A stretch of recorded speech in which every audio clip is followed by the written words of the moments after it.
I'm here because I feel like my world just shattered, and I don't even know where to start. I'm writing this in the middle of the night, staring at photos I never should have seen. The kind of thing you can't unsee, you know? A little backstory. My wife, Sarah, and I have been married for 8 years. I thought we were solid. I work hard, maybe too hard, to provide for us. She's the social butterfly, always lighting up a room. We had this dynamic. I was the grounded one, and she was the spark. We've had our ups and downs, sure, but nothing that made me think our marriage was at risk. Until now. About a month ago, things started to feel off. She'd stay out late, claiming she was with her friends, but when I asked who, she'd get vague or brush me off. You wouldn't know them, she'd say, which felt weird because I've always known her friends.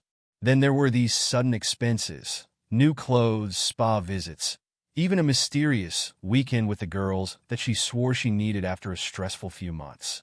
I didn't think much of it. I mean, she deserved to treat herself, right? Or so I told myself. Then today happened.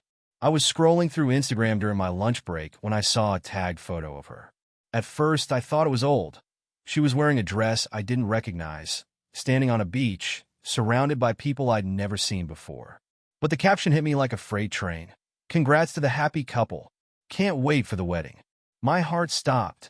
There she was, smiling like she didn't have a care in the world, holding hands with some guy I'd never met. And it wasn't just any guy. It was her fiancé. Her fiancé. I had to reread the caption 3 times to make sure I wasn't hallucinating. They were in Hawaii, celebrating their engagement with his family. I felt like I'd been punched in the gut. I kept scrolling, finding more photos from other accounts, all tagged with this guy's name. Pictures of them drinking, laughing, and celebrating. One of them even showed Sarah's hand resting on his chest, a big, sparkly ring on her finger. A ring I sure as hell didn't put there. I couldn't breathe. My hands were shaking so bad I almost dropped my phone. This wasn't some old memory. This was happening now. While I was here, at home, working my tail off to build our future, she was off living a lie. I don't even know what to do next. I spent hours just staring at my phone, my mind running in circles. How could I have missed this? Was I really that blind? Looking back now, the signs were there, I just didn't want to see them. Sarah and I had always had this unspoken trust. She was the bubbly, outgoing one who made friends everywhere she went, while I kept to myself. I used to admire that about her, how she could light up a room. But over the past year, it felt like she was lighting up other rooms, ones I wasn't invited into. It started small. She'd spend more time texting, her phone screen always tilted away from me. If I asked, she'd say it was her group chat or a work thing. I never pushed because, well, I trusted her. Then there were the late nights.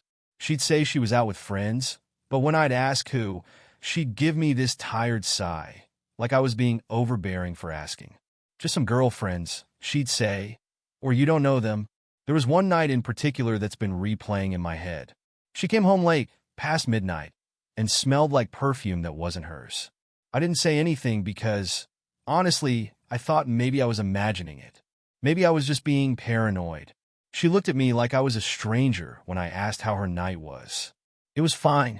Can we not do this right now? I'm exhausted, she snapped. I let it go, but something about the way she wouldn't meet my eyes stayed with me. And then there were the new outfits. Sarah's always loved shopping, so I didn't think much of it at first. But the dresses she bought recently weren't her usual style. They were fancier, sexier, dresses you wear to impress someone. I even joked about it once, saying, "Who are you dressing up for?" She laughed it off and said, "Maybe I just want to look good for you." I wanted to believe her. Now, I keep thinking about the time she asked for a little extra money for something or other. She'd say it was for a spa day or a gift for a friend's birthday, and I didn't question it. Why would I?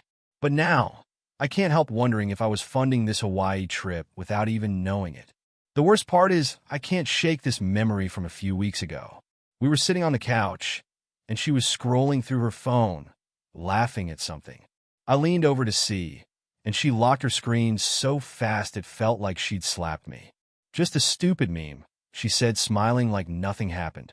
That smile, it was the kind of smile you give when you're hiding something. I keep going over every little moment like that, trying to piece together how long this has been going on. How many lies has she told me? How many times have I been the fool? The more I think about it, the more I realize this wasn't sudden. This has been building, and I've been too blind or too trusting to see it. Now I'm sitting here, staring at her face in those photos, wondering if I ever really knew her at all. I couldn't sit with this alone anymore. My head was spinning, and I felt like I was on the edge of losing it. I needed answers.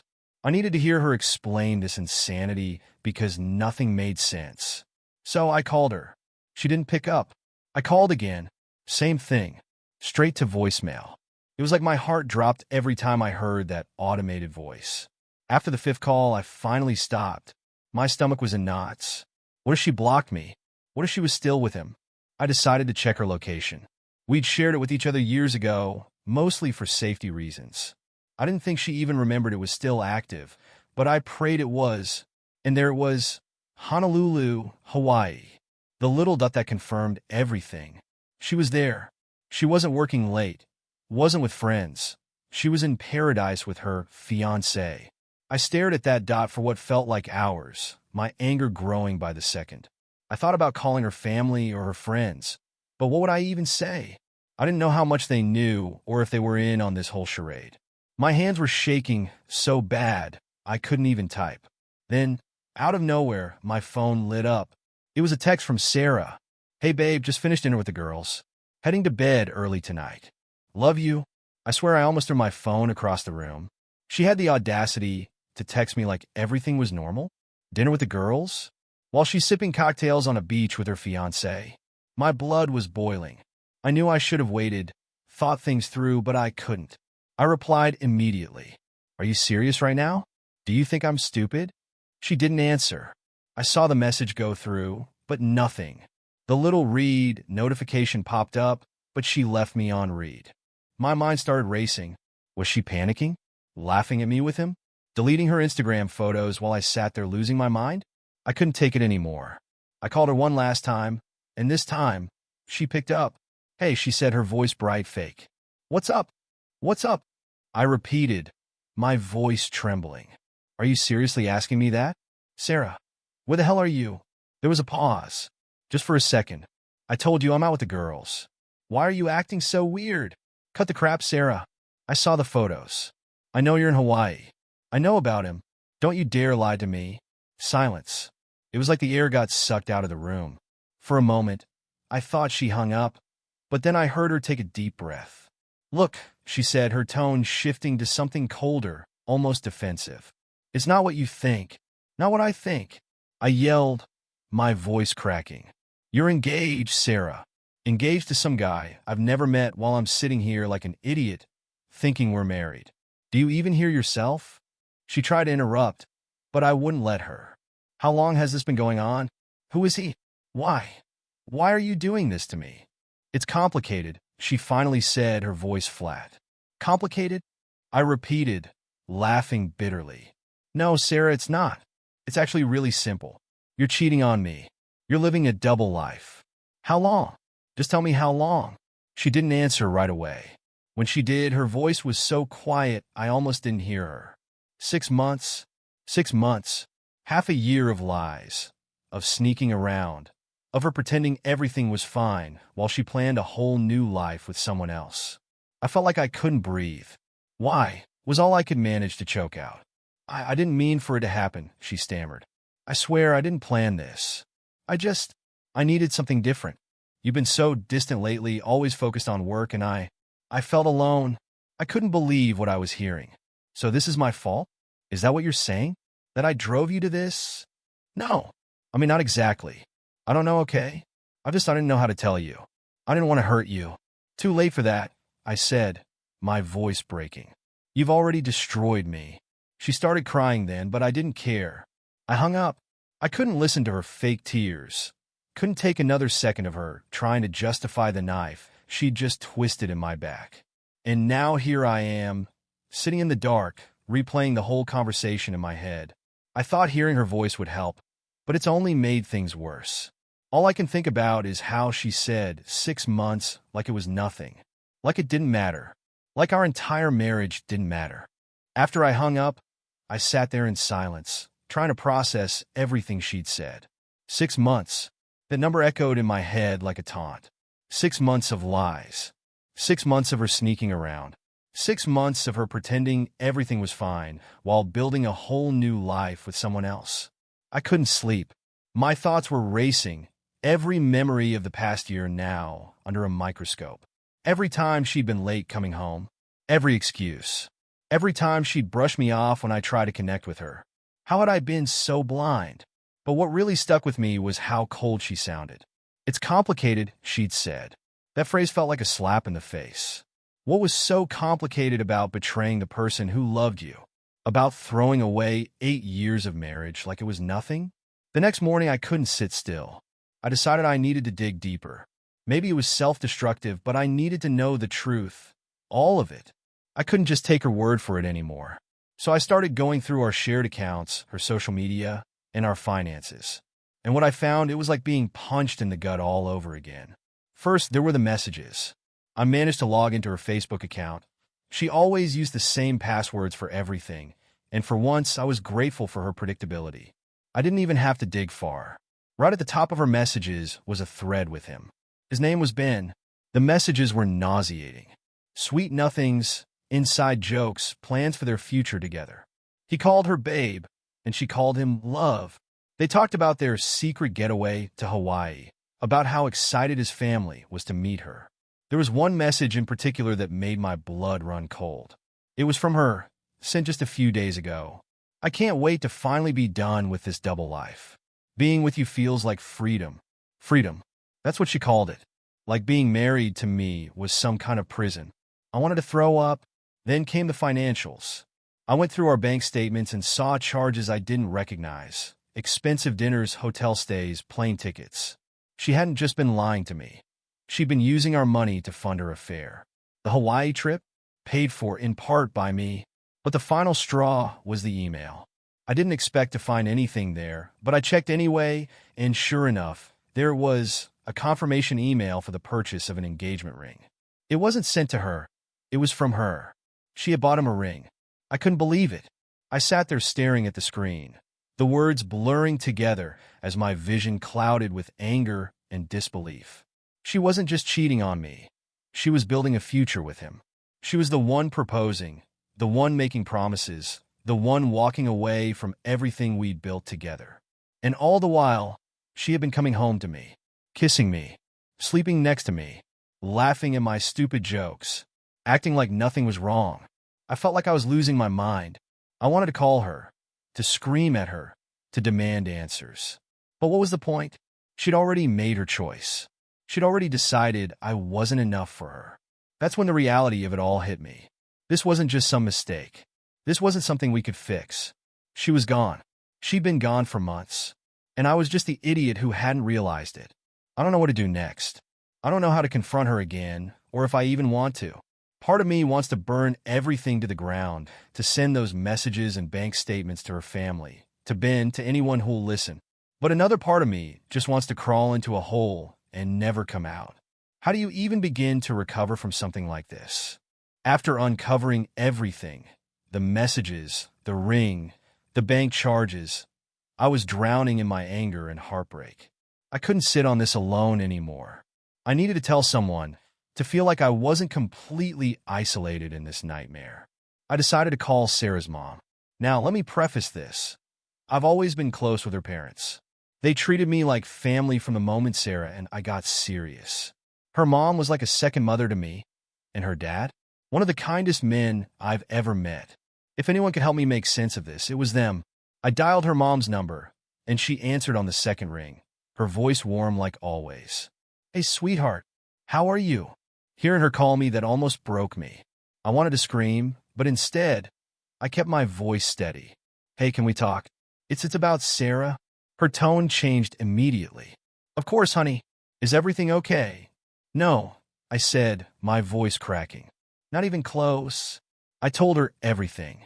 The photos, the messages, the engagement, the fact that Sarah was in Hawaii right now with some guy named Ben. I expected shock, maybe denial. I expected her to defend her daughter. But what I didn't expect was her immediate response. "Oh no, I was afraid of this." I froze. "What do you mean you were afraid of this?" She sighed. and I could hear the weight in her voice. I didn't know about Hawaii or this been person, but Sarah's been distant from all of us lately. She's been different, secretive. I thought maybe it was just stress or something, but now she trailed off, and I waited, my heart pounding. Now what? I finally asked. Now I think she's been lying to everyone, she said softly. A few months ago, she mentioned someone from work. She said they were just friends, but the way she talked about him, I had a bad feeling. I asked her about it, but she brushed me off. She's always been stubborn like that. Even as a kid, her words hit me like a ton of bricks. Even her own mother had seen the cracks. Did she ever say his name? I asked. There was a pause. I think it might have been Ben, she admitted. But she never said much. Just that he was fun to talk to. I didn't push because I didn't want to accuse her of anything without proof. I should have said something. I didn't even know what to say. I felt betrayed all over again, not just by Sarah, but by the fact that this had been going on under everyone's noses, mine, her family's, her friends. How had no one stopped this? Her mom's voice broke through my thoughts. I'm so sorry, honey. I don't know what to say. I can't believe she'd do this to you. She didn't just do it to me, I said bitterly. She lied to everyone. And now she's living it up in Hawaii while I'm sitting here trying to figure out what the hell happened. Her mom was quiet for a moment, then said something I wasn't ready for. You need to talk to her dad? What good is that going to do? I snapped, though I regretted the tone immediately. She's already made her choice. Because he needs to know, too, she said firmly. And because if anyone can get through to her, it's him. I hesitated. I wasn't sure I wanted to drag her dad into this. But at the same time, I couldn't keep holding this weight on my own. Okay, I said finally. I'll call him. I'll talk to him first, she said quickly. He's out running errands, but I'll make sure he knows what's going on. Just hang in there, okay? We're here for you. Thanks, I said, though the word felt hollow.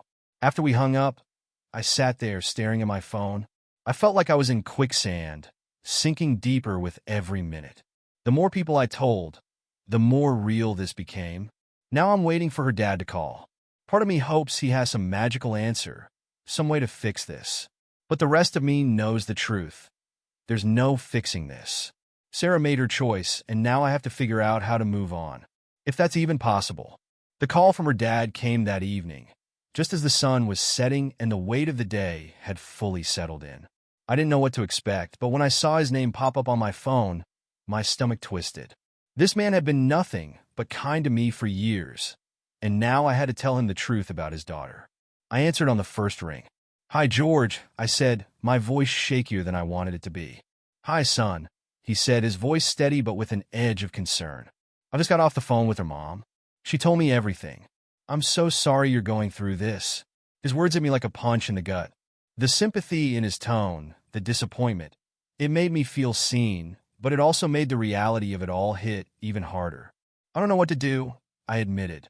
My voice cracked, and I didn't even care. She's been lying to me for months, George. And now, she's off in Hawaii, celebrating an engagement with some guy I've never met, like I don't even exist. There was a long pause. When George spoke again, his voice was quieter, measured. I can't believe she'd do this. This isn't how we raised her. You've always been good to her, and she knows that. I swallowed hard. Apparently, it wasn't enough. She's lost her way, he said, almost to himself. This isn't the Sarah I know, but I promise you, I'll talk to her. She needs to face what she's done. I shook my head, even though he couldn't see me. I don't think talking to her is going to change anything, George. She made her choice. Maybe, he said, but she still owes you an explanation. A real one. And she owes it to me and her mother, too. I didn't know what to say to that. Part of me wanted to believe him, that maybe she'd realize the damage she'd done and own up to it. But the other part of me, the one that had seen those photos and read those messages, knew better. She texted me earlier, I said after a moment. She tried to pretend everything was fine, like she wasn't halfway across the world with some other guy. When I confronted her, all she could say was that it was complicated. George sighed deeply. That's not good enough. She doesn't get to just brush this off. You deserve answers, and so do we. What are you going to do? I asked. I'm going to call her, he said firmly. I'll get the truth out of her, one way or another. And then I'll make sure she knows just how much she's hurt everyone, especially you. Hearing the resolve in his voice gave me a small sense of relief. Like maybe I wasn't completely alone in this. But it also filled me with dread. I didn't know how Sarah would react to her dad confronting her, and I wasn't sure I wanted to find out. George, I said hesitantly, just don't let her spin this into something it's not, okay? She's good at deflecting. She won't, he said. I'll make sure of it. We talked a little longer, mostly about logistics, how he'd reach her, what I'd found so far, but when we hung up, I still felt hollow. I had no idea what would come from his call, but I knew one thing for sure. Whatever happened next, there was no going back. Now I'm sitting here, staring at my phone, waiting for the fallout. I don't even know what I want from all of this anymore. Closure? Justice? A chance to hurt her the way she's hurt me? I just want this to stop feeling like a nightmare. But I'm starting to think it never will. It didn't take long for George to call me back. When my phone rang, I hesitated for a second before picking up. My heart was pounding. George, I said, my voice barely above a whisper. She admitted it, he said, getting straight to the point. His voice was calm, but there was an undercurrent of anger I hadn't heard before. She admitted everything. I sat down, my legs suddenly feeling too weak to hold me up. What did she say? She said she's been seeing this Ben for a while, he said, his voice heavy. Apparently, she met him through work. She claims it started as a friendship and accidentally turned into something more. She wouldn't say much else, just kept repeating that she didn't mean for it to happen. I laughed bitterly. That's exactly what she told me. Like it just fell out of the sky and landed in her lap. George sighed. I asked her how she could do this to you, to us, to her family. She just kept saying she was confused. She said she didn't know how to stop it once it started, that she didn't want to hurt anyone. Didn't want to hurt anyone, I repeated, my voice shaking. And yet here we are. She's coming home, he said. What? That caught me off guard. I told her she needed to come back and face this, George explained. She owes you an explanation in person, and she needs to deal with the consequences of what she's done. Running off to Hawaii isn't going to fix anything. She agreed to that? I asked, skeptical. She didn't have much of a choice, he said. I told her if she didn't, I'd stop supporting her in any way. She knows I mean it. I didn't know what to feel. Part of me wanted her to come back, so I could look her in the eye and demand answers. But another part of me didn't want to see her at all. The thought of being in the same room as her after everything she'd done made my stomach turn. When is she coming back? I asked. Tomorrow, he said. I booked her a flight. She's not happy about it, but she's coming. I swallowed hard. And then what?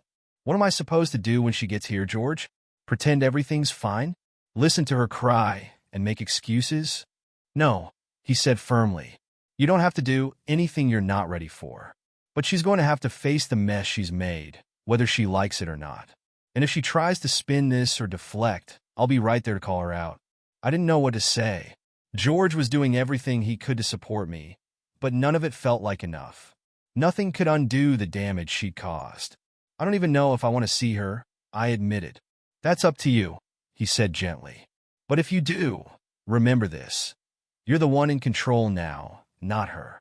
You decide how this goes. We talked a little longer before hanging up. I appreciated his support, but it didn't change the fact that tomorrow, Sarah would be back. And I had no idea what I'd say, or how I'd even look at her, when she walked through that door. The next day felt like the longest of my life. Every tick of the clock made my anxiety climb higher. I couldn't focus on anything. Not work, not TV, not even the pile of dirty dishes staring at me from the kitchen sink. My mind was on one thing, Sarah. She was supposed to land around 3 p.m. George had texted me earlier to say he'd be picking her up from the airport and bringing her straight to our house. Our house. That thought alone made my skin crawl. I didn't even want her in the same zip code, let alone back in the place we built together. By 2:30, I was pacing the living room, trying to figure out what I was going to say. Part of me wanted to unleash everything, to scream, to demand she explain herself, to make her feel the same pain she'd put me through. But another part of me, the part that was so drained from all of this, just wanted to stay silent, to let her speak and watch her dig her own grave. At 3:15, I heard the sound of a car pulling into the driveway. My chest tightened. I froze, staring at the front door as footsteps approached. The knock came a second later, and it felt like my heart stopped. I opened the door to see George standing there, his face a mask of calm. Behind him was Sarah. She looked different, not in a physical way, but in her presence. The woman standing in front of me wasn't the Sarah I'd fallen in love with. She looked small, almost shrunken, like the weight of her choices had finally caught up with her. Her eyes were red, like she'd been crying on the plane, and she wouldn't meet my gaze. "Hi," she said quietly, her voice barely audible. I didn't respond. I stepped aside, letting her and George come in. The silence was suffocating. George put a hand on my shoulder as he passed, giving it a light squeeze. I appreciated the gesture, but it didn't make this any easier. We all stood awkwardly in the living room, no one saying anything at first. Finally, George broke the silence. "I'll be in the car," he said, looking at Sarah. "But you know where to find me if you need anything." She nodded, still not looking at me. George gave me one last glance before heading out, leaving us alone. The silence stretched again, heavy and unbearable. Sarah shifted awkwardly, wringing her hands. I didn't say a word. I just stared at her, waiting. Finally, she broke. "I'm sorry," she whispered, her voice trembling. I crossed my arms, my jaw tightening. "For what?" I asked coldly. She flinched, like my words had physically hit her. "For everything. For lying to you. For Ben. For—" "Stop," I said, cutting her off. "Don't give me some generic apology, Sarah. I want the truth. The whole truth. No more lies. No more excuses. Start talking." She hesitated, her eyes welling up with tears. But I didn't feel sorry for her. "Not anymore. I didn't mean for it to get this far," she said finally. "I swear I never wanted to hurt you. It got out of control." "How long?" I demanded. 6 months, she said, her voice barely above a whisper. I nodded, already knowing the answer, but needing to hear her say it. "And the Hawaii trip? The engagement? The ring?" She swallowed hard, looking like she wanted to disappear. "It wasn't supposed to happen like that," she said. "Ben, he wanted to take things to the next level, and I didn't know how to say no." I laughed bitterly. "You didn't know how to say no? Are you kidding me? You said yes to a ring, Sarah. You said yes to meeting his family, to celebrating an engagement with him while I was here, completely in the dark. Don't tell me you didn't know how to say no." She started to cry, but I didn't care. The anger that had been simmering for days finally boiled over. "Do you have any idea what you've done to me?" I snapped. "Do you even care? You didn't just cheat on me. You made a whole new life with someone else. You used our money to do it. You humiliated me. And for what? Because you were bored? Because you wanted something different?" "It wasn't like that," she sobbed. "Then tell me what it was like." I shot back. "Because from where I'm standing, you threw away everything we built together for some guy you barely know." She tried to speak, but the words wouldn't come. She just stood there crying, and for the first time in days, I didn't feel a shred of sympathy for her. "I don't think you even know why you did it," I said finally. "You don't know what you want, Sarah. But I do. I want my life back. And that starts with you leaving." She looked up at me, stunned. "What?" "You heard me," I said firmly. "Pack your things. You're not staying here." But where will I go?" she stammered. "Not my problem," I said coldly. "You made your choices, Sarah. Now you get to live with them." Her sobs grew louder, but I turned and walked away, leaving her standing in the living room. I didn't look back. I couldn't. It felt like the first real step I'd taken toward taking my life back. But it also felt like the hardest thing I'd ever done. After I told Sarah to leave, I went upstairs. I didn't want to watch her pack. The thought of her touching anything in this house, our house, made me sick. I could hear her sobbing as she moved around, pulling things out of drawers and closets. Part of me wanted to go down there and tell her to stop crying, that she had no right to be upset after what she'd done. But I stayed where I was, sitting on the edge of the bed, staring at the floor. About an hour later, there was a knock on the door. I didn't move. "What?" I called out, my voice flat. "I'm done," she said, her voice shaky. "Okay," I said without looking up. I don't know what to say," she started. "Then don't say anything." I cut her off. She stood there for a moment, like she was waiting for me to change my mind, but I didn't. Eventually, I heard her footsteps retreat, followed by the sound of the front door opening and closing. She was gone. The silence that followed was deafening. For the first time in days, the house was completely still. It didn't feel like a relief. It felt like the aftermath of a storm, the kind of quiet that makes you realize just how much damage has been done. And now I was left to pick up the pieces. Alone. The house felt like a stranger. Everywhere I looked, there was something of hers: a coffee mug on the counter, a hair tie on the bathroom sink, a half-read book on the nightstand. It was like she'd left her ghost behind, haunting every corner. I started gathering her things. Little by little, I filled a box with everything that screamed Sarah. The framed photo of us at the Grand Canyon. Her favorite blanket draped over the couch. The ridiculous pineapple-shaped candle she insisted we buy. I didn't want to keep any of it. Every item was a reminder of what she'd done, of what we'd lost. By the time I finished, it was almost midnight. I sat on the couch, staring at the box, feeling both numb and raw. Part of me wanted to burn it all, but I didn't. Not yet. I wasn't ready for the flames. The next morning, I woke up to my phone buzzing. It was Sarah. She had texted me a string of messages. "I'm so sorry for everything. I didn't mean to hurt you. I don't know who I am without you." I stared at the screen, my jaw tightening. Each message felt like a knife, twisting deeper. Then came a last one. "Can we please talk? Just one more time?" I didn't respond. I couldn't. Talking wouldn't fix this.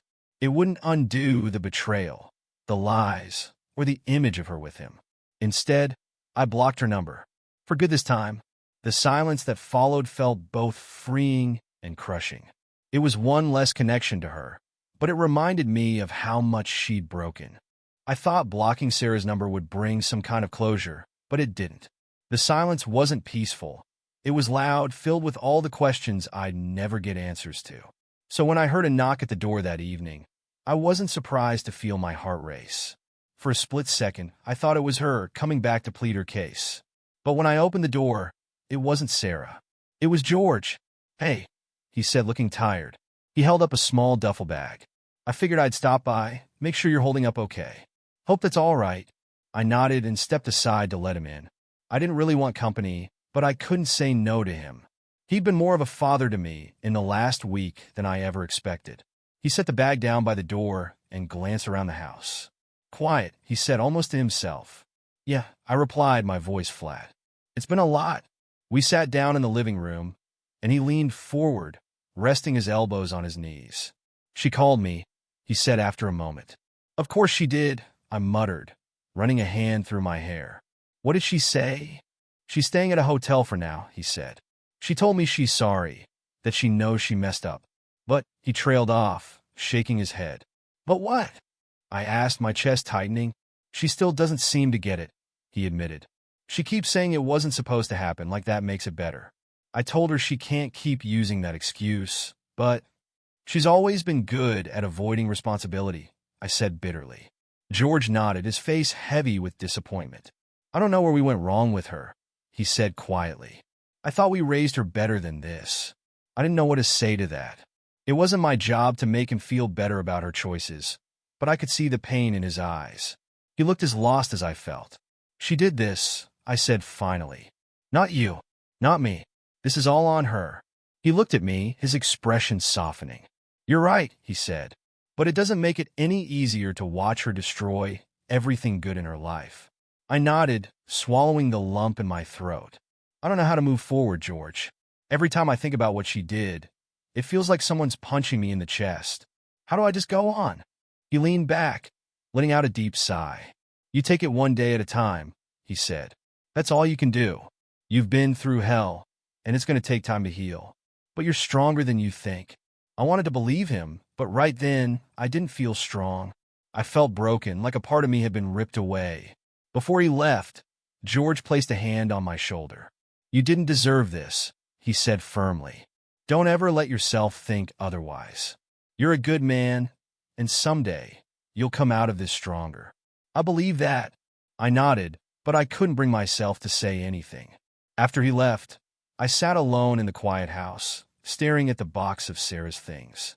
For the first time, I didn't feel anger. I just felt empty. Maybe that was progress. Or maybe it was just another layer of the pain I'd have to work through. Either way, it felt like the start of something. A beginning, maybe, or at least the end of her. The days after George's visit were quiet. Too quiet. I kept expecting something to happen, a knock at the door, a new message from a random number, or some kind of drama. But nothing came.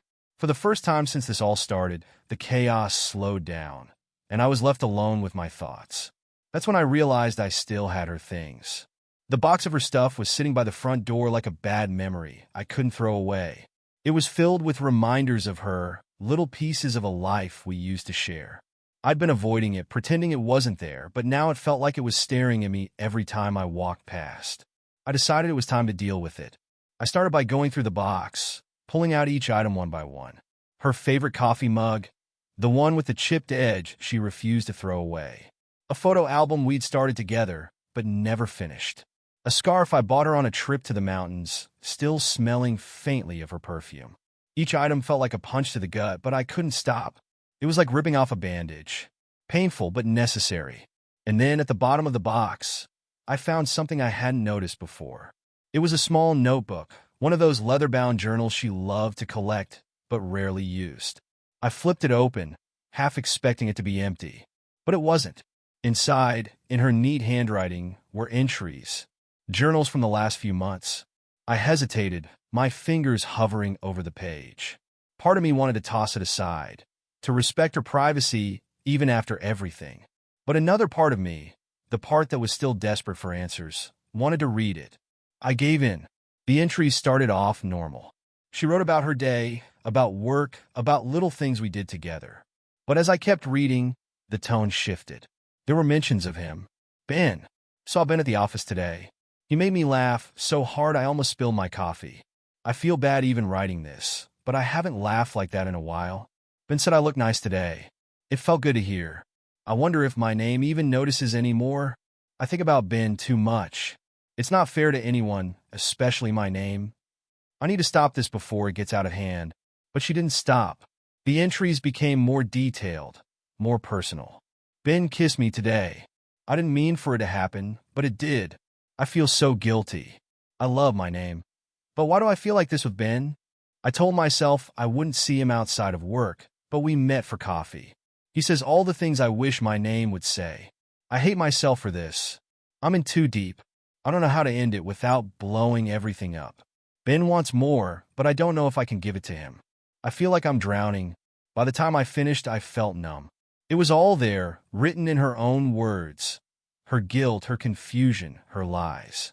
She knew what she was doing was wrong, but she kept going anyway. I closed the journal and sat there, staring at the box. I thought reading her words would give me closure, but all it did was confirm what I already knew. She'd made her choices, and now I had to make mine. I grabbed the box, journal and all, and carried it out to the garage. I didn't want it in the house anymore. I didn't want her ghost lingering in the corners, reminding me of what she'd done.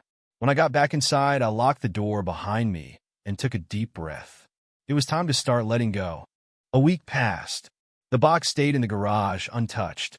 I thought about throwing it out, but something stopped me. Maybe I wasn't ready to let go completely. Maybe a small part of me hoped she'd come back and take it herself, though I knew that wasn't going to happen.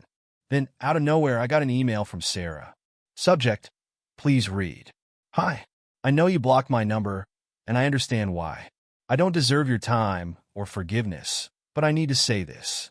I'm sorry, not just for what I did, but for how I hurt you in ways I'll probably never understand. I've been seeing a therapist since I got back. I don't expect you to care about that, but I wanted you to know I'm trying to figure out how I let things spiral so far out of control. You didn't deserve what I did to you. None of this is your fault.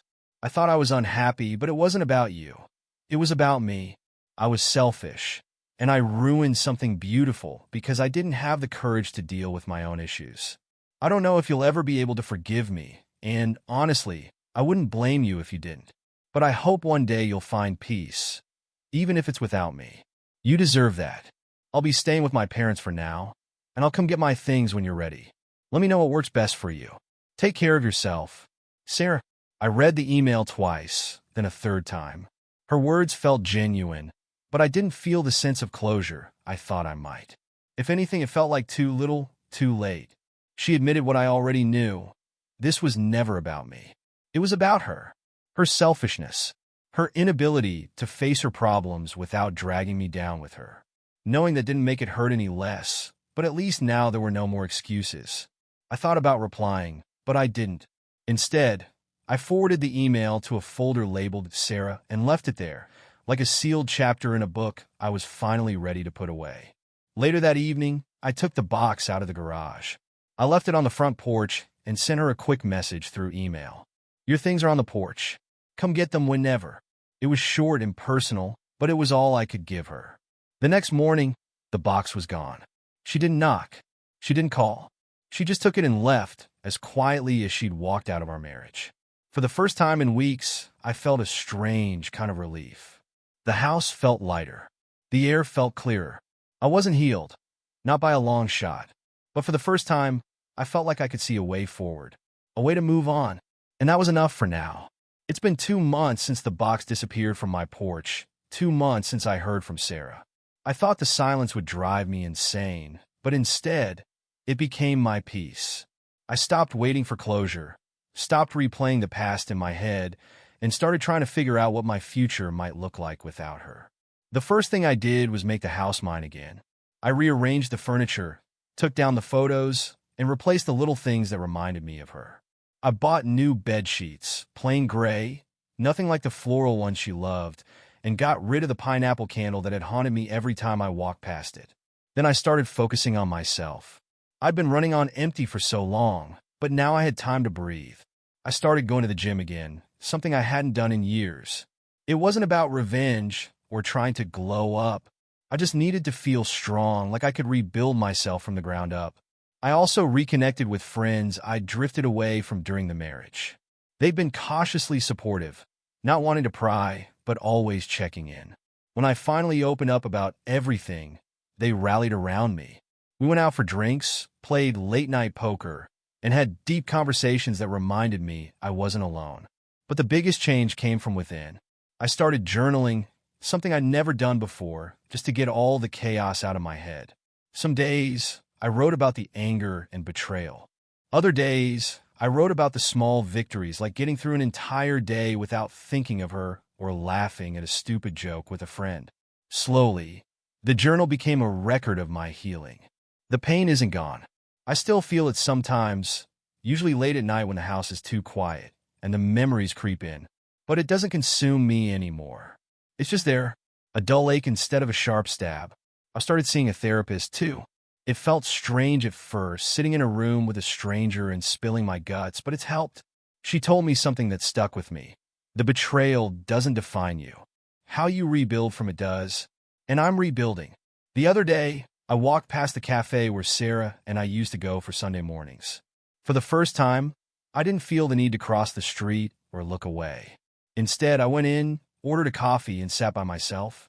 It felt like a small step, but it was mine. I don't know what the future holds.